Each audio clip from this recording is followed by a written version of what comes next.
안녕하세요. 새로운 학기가 시작이 되면 우리 아이는 지금 공부를 잘하고 있나? 우리 아이는 토플을 시작하고 있는데 옆집 아이는 SAT를 시작을 했다네. 옆집에 아니면 SAT를 끝냈다네. 지금 원서를 쓰고 있는데 원서는 똑바로 쓰고 있는 게 맞는지 등에 대한 걱정과 고민이 많이들 생기는 시간입니다.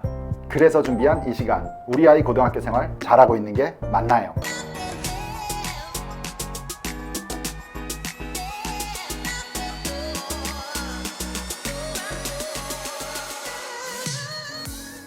무조건 모든 학년이 다 중요하지만 무조건 9학년에 가장 중요한 것은 내신 관리입니다. 내신 관리가 되지 않으면 10학년에서 센 과목을 학교에다 수강 신청을 할 수도 없고 9학년 때부터 수학이나 과학이나 이런 쪽으로 공부할 학생들은 9학년의 펀더멘탈이 무너지면 그 위의 과목, 그 하이어 레벨들을 공부하기가 상당히 어려워지겠죠. 그래서 내신 관리 무조건 학교 공부가 우선순위가 돼야 된다는 겁니다. 학교 공부 중에 수학하고 과학 같은 경우는 이 시퀀셜로 연결돼서 나가기 때문에 수학을 9학년 때 뭘 듣고 10학년 때 뭘 들어놓느냐에 따라서 SAT2를 10학년 끝나고 수학을 갈 수도 있을지도 모르고 서브젝트 테스트를 아니면은 11학년 끝나고 서브젝트 테스트를 가야 될지도 모르고 이렇게 결정이 되는 겁니다. 그래서 9학년 때 내가 뭘 듣느냐가 10학년 때 내가 뭘 수강할 수 있느냐로 바로 연결이 되니까 그때부터 SAT 서브젝트 테스트에 이제 학생들마다 길이 나눠지는 거라고 계산을 할 수 있습니다. 그래서 9학년 때 스타트되는 과목들을 조금 신경을 잘 써서 선택을 해야 됩니다. 자, 그다음 테스트 프랩은 어떤 걸 주의해야 되냐면 9학년이 끝날 때의 방학이든 그 9학년 언저리에서는 내가 SAT가 적합할지 ACT가 잘 맞을지 방향 선정을 해주는 게 좋습니다. SAT를 하게 되는 사람들은 SAT든 사실 ACT든 우리는 다 11학년까지 끝내고 싶습니다. 그래야 11학년과 12학년에 우리 테스트 프랩에 있어서는 우리 후보자들의 삶이 편해지니까 그래야 다른 것도 준비할 수 있고 강한 후보자가 되기 때문입니다. 그래서 9학년 때는 적어도 학원을 다니면서 연습을 해보면서 ACT가 내가 조금 더 손을 대기 편한지 SAT가 그나마 할만한지에 대한 균형은 찾으셔야 됩니다. 토플을 필요로 하는 학생들, 토플이 끝나지 않은 학생들은 9학년 때 그냥 토플을 듣는 것도 괜찮습니다.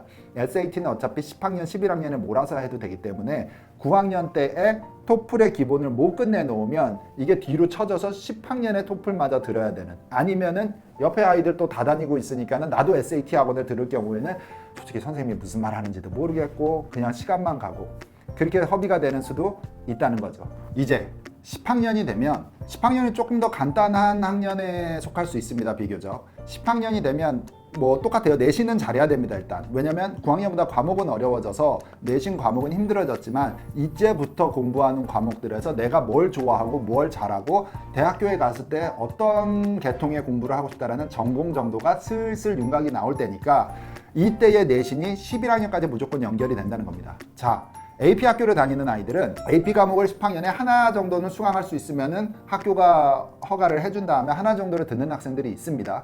그래서 강하게 가는 게 저는 좋다고 생각을 하니까 그렇게 수강을 하고, IB 학교를 다니면 이제 내년에 11학년 애들을 IB 과목을 선정을 해야 되는데 하이 레벨을 뭘 선정을 할지를 슬슬 이제 대학교에 공부할 전공과 빗대어서 그쪽 계통으로 슬슬 선택을 하게끔 생각을 슬슬 해야 됩니다. 자, 그 다음에 테스트에 있어서 보면은 만약에 10학년에 프리칼큘러스 레벨 정도 수준의 공부가 끝난 사람들이면 일단 SAT 서브젝트 테스트 2C 레벨을 갈 배경 지식이 있다, 자격이 된다라고 보실 수 있습니다. 자, 거기서부터는 이제 학원과의 개인 레슨들을 해서 이제 실전 시험을 응시를 하는 것도 나쁘지 않습니다. 수학은 대체적으로 좀 빨리 해결이 되는 편이니까. 그 다음에 과학이든 사이언스 중에 3과목이든 뭐 히스토리 과목들 2개 중에든지 이게 10학년에 해결이 안 되는 게 사실 정상입니다. 왜냐면 AP 학교들은 AP 레벨을 아직 안 들었을 테니까 AP를 수강을 했다 해도 봄쯤에 교과서가 다 AP 레벨 책이 끝났는데 SAT 서브젝트 테스트 연습을 못했으니까 이게 고득점이 나올 턱이 없죠. 그래서 아직 완성이 안 되는 거는 정상인데 그 중에 또 옆집 애들 중에 옆집 아들, 딸 중에 누구는 이걸 완성을 한 자가 있기는 있다는, 옆집에 거기에 우리는 스트레스 받을 필요가 없습니다. 결국에는 완성이 되는 개수와 점수가 중요한 것이지 언제 완성이 됐냐, 지금 10학년 5월달 기준으로 10학년 몇 월달 기준으로 제가 나보다 빠르냐는 중요하지 않다는 겁니다.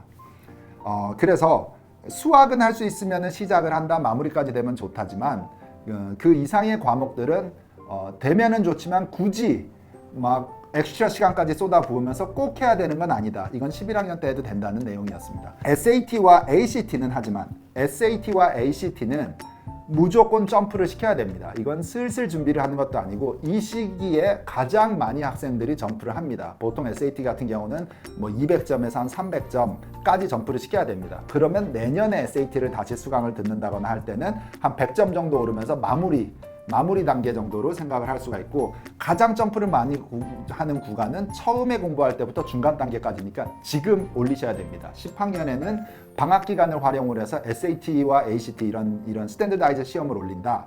그 다음에 학교 내신은 튼실히 해서 11학년에 어려운 과목들이 닥칠 테니까 대비를 한다가 되겠습니다. 자, 이제 11학년이 되면 이 11학년 전체 학기에서 나오는 점수로 대학을 간다라고 말을 해도 거의 틀림이 없다라고들 얘기를 하니까 가장 중요한, 내 고등학교 인생에서 가장 중요한 핵심이 되는 1년의 성적표다라고 보시면 됩니다. 그래서 수업도 어려워졌겠지만 다들 무조건 내신이 살아야 합니다.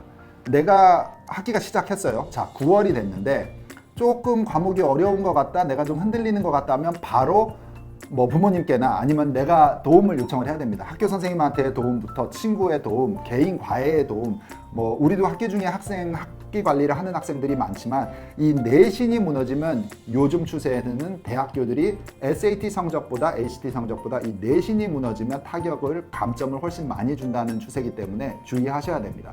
자, 테스트 프랩 얘기를 하면 두 가지 중에 하나는 완성이 돼야 됩니다. 뭐 시작을 하는 게 아니라 끝장이 나야 된다는 건데 뭐냐면 SAT나 ACT 같이 스탠더다이즈 테스트 메인이 끝나든지 11학년 말까지 뭐 내가 원하는 점수가 일정 부분까지 완성이 됐다든지, 아니면 SAT 서브젝트 테스트가 두 과목, 아까 10학년에 만약에 성공했으면 이 수학은 돼 있을 거고 하나 더 내 대학 전공과 관련을 해서 더 완성해서 가질 수 있다면 두 개를 확보하면 괜찮다. 자, SAT가 안 됐더라도 이 서브젝트 테스트가 완성이 됐으면 그 다음 여름방학에 11학년 끝난 여름방학에 이거를 SAT를 완성을 하면 되니까 괜찮은 스케줄인 겁니다. 반대로 SAT나 ACT가 끝났다면 이게 학원이나 개인 과외량이 많은 거거든요. 훨씬 삶이 편해집니다. 그러면 SAT 서브젝트 테스트들은 내가 좀 안 해놨어도 11학년 끝나는 그 방학에 이거 과목 준비하는 건 양이 한 5분의 1도 안 되기 때문에 SAT 메인이 끝나고 서브젝트 테스트를 관리하는 것도 수월하다는 상태가 되겠습니다. 자, 그 다음에는 11학년이면 대학교 컨설팅이 시작이 돼야 됩니다. 대학교의 카운슬링이 시작이 되면 학교 선생님들도 11학년들을 막판에 만나자고 하겠지만 부모님도 이제는 대학교에 대한 정보 지식이 쌓이셔야 되고, 우리 학생들도 무슨 대학에 무슨 전공이 좋고 어느 대학은 뭐가 들어가기 어렵고 나는 무슨 공부를 하고 싶고 나는 대학교 4년과 내 남은 이제 인생을 살 때 어떤 계통으로 가고 싶다라는 게 구체화됐으니까 대학교들에 대한 공부를 해야 됩니다. 12학년이 되면 원서 지원까지 더해집니다. 과목들은 11학년에 우리가 들었던 거 IB 학교 학생들은 그대로 유지가 되면서 이제 깊이가 있어지니까 공부량은 더 많아지지만 뭐 E-페이퍼, TOK 이런 것들이 이제 얹어지니까 스트레스가 극한에 달하는 시즌이 시작이 됩니다. AP 학교를 다니는 학생들도 11학년 때보다 당연히 12학년 때 AP 과목 수가 더 많아졌을 거고 더 시간은 없을 거고 과목들의 그 무게감과 우리 학생들이 갖고 있는 절대적인 24시간의 시간이 한계가 이제 다다르기 시작을 한다라고 느끼기 시작합니다. 거기에 원서 준비가 더해지는 겁니다, 우리는. 자, 그래서 원서 준비는 학교 시즌이 시작하기 전에 12학년 1학기가 시작하기 전에 미리 스타트를 해놓는 게 현명한 선택이긴 합니다. 못해도 여름방학에는 시작을 하고, 요즘에는 여기서 저희가 같이 작업을 하는 학생들은 11학년 1월 1일에 시작을 합니다. 11학년 세컨드 세메스터가 시작할 때부터 상담을 하고 컨설팅을 하고, 그래서 여름방학 계획도 세우고 이런 식으로 11학년 때부터 밑그림을 쭉 그려오고 11학년과 12학년 사이에 있는 방학부터는 엑스큐션입니다. 완전히 이젠 실행을 끈기 있게 지치지 않고 꾸준히 쭉 내가 계획했던 거를 실행을 해 나가는 시즌이 11학년 여름방학부터 진지하게 시작이 된다는 겁니다. 원서까지 들어온다는 거고, 그 다음에 11학년 때까지 성적이 잘 나오던 후보자는 12학년 때 똑같은 수준, 못해도 똑같은 수준의 성적이 나와야 합니다. 과목의 무게는 더 무거워졌지만 내신은 똑같이 올 A면 A다, B 플러스면 B 플러스, 그 수준이 못해도 유지를 해줘야 본전이 되지, 그거보다 내려가면 타격이 큽니다. 왜냐하면 대학교는 12학년 지금 이 순간 가장 최근의 학생의 상태로 합격 불합격을 판단을 하는 거지 1년 전에 11학년 때 2년 전에 10학년 때 뭐 잘났던 학생들을 기준으로 지금 좀 못하더라도 뽑는다라는 기준이 아니기 때문에 최근 기록이 가장 치명적이다라는 겁니다. 그런데 여기서 조금 실질적인 팁을 드리자면 실전에서는 12학년의 내신이 내려가면 내가 손해인데 12학년 성적이 올라갔다라고 그렇게 가산점이 있는 것도 아닙니다, 사실은. 하지만 학생들 입장에선 성적이 내려갈 가능성이 상당히 높습니다. 왜냐면 할 일이 너무 많으니까. 그래서 그걸 주의해서 시간 관리와 정신 똑바로 차리고 성적 관리를 하셔야 된다는 겁니다.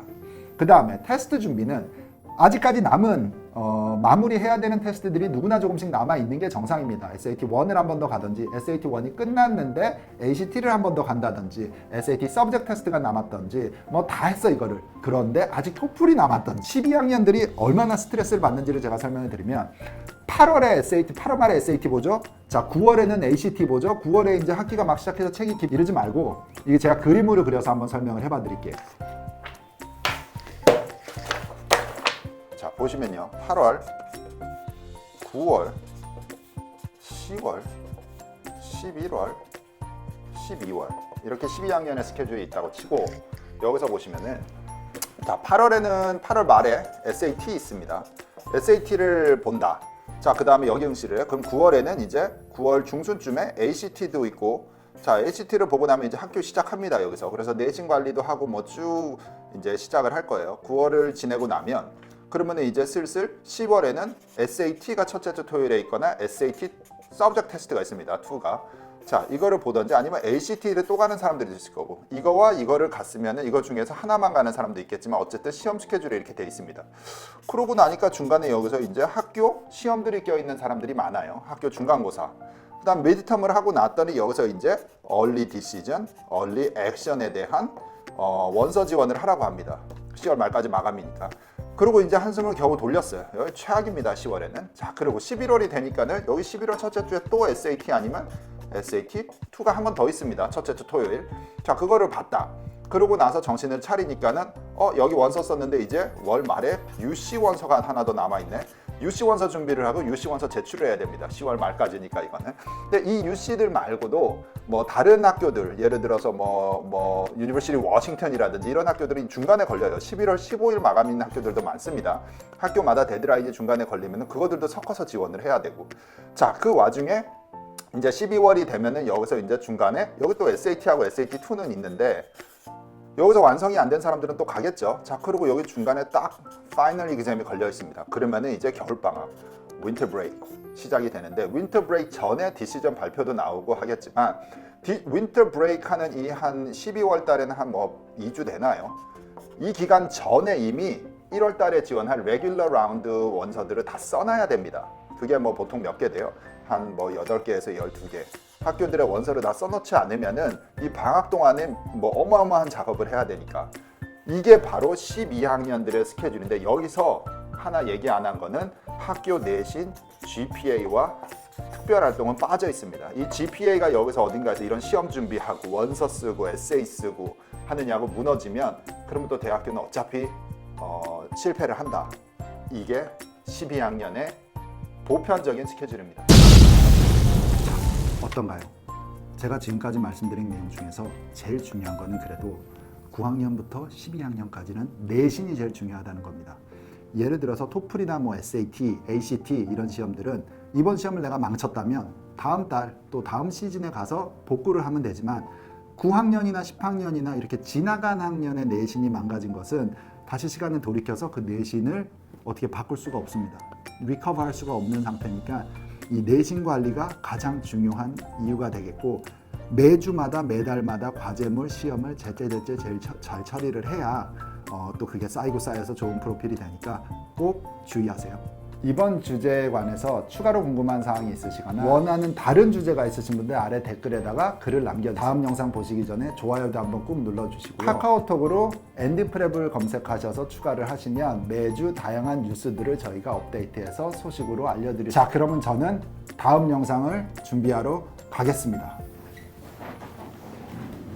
이번 주제에서 뭐라고 썼었죠? 이번 주제 추가로 도움이 됐다고 생각하셔서 이거나 다시